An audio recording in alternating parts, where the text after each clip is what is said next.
Eh bien bonjour à tous et à toutes, c'est Monsieur Kazetra, j'espère que vous allez bien. On se retrouve pour une vidéo où je vais vous présenter deux sites. Si vous êtes sous Linux et que vous êtes débutant et débutante, pour savoir quel jeu évidemment est jouable sur Linux. Vous avez des jeux natifs, vous avez des jeux avec évidemment avec la catégorie or, bronze, platine.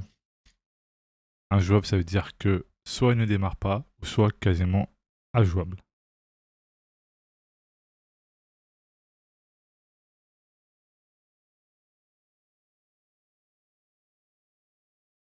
Normalement, vous avez l'exemple parmi tant d'autres, et plusieurs pages si besoin.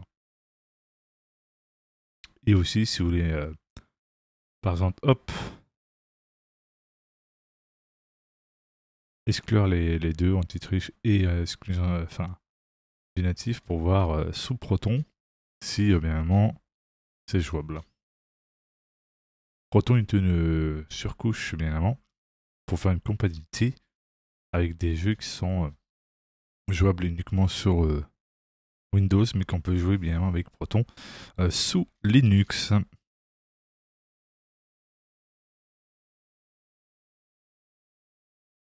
Et aussi, il y a un autre site qui peut être très intéressant pour savoir si, évidemment, des jeux en ligne, vous pouvez y jouer ou pas, s'ils sont supportés.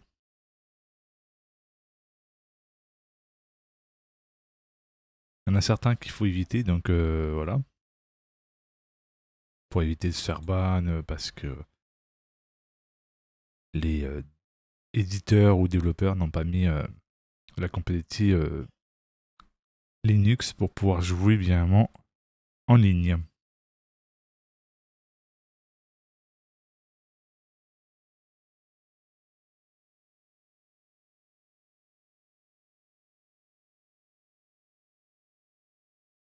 Genshin Impact est actuellement en train de running, c'est-à-dire en train d'être testé pour voir si c'est possible de jouer en multijoueur.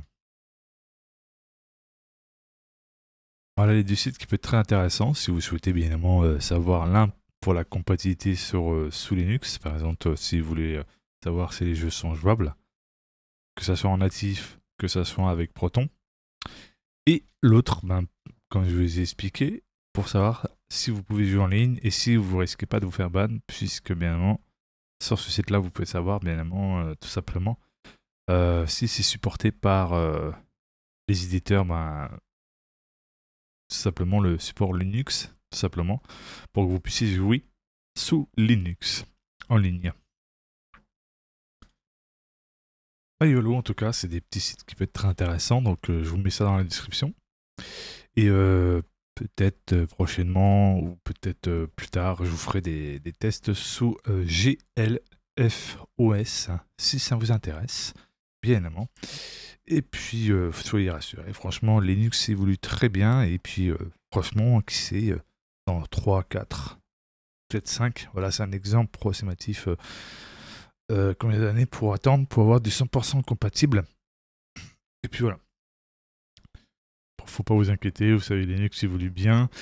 Et franchement, avec la communauté qu'il y a, franchement, on pourrait que faire confiance. Et vous avez moins de soucis de mise à jour, moins de problèmes de vous faire pirater sous Linux. C'est plus Windows qui est susceptible d'être plus attaqué par des hackers.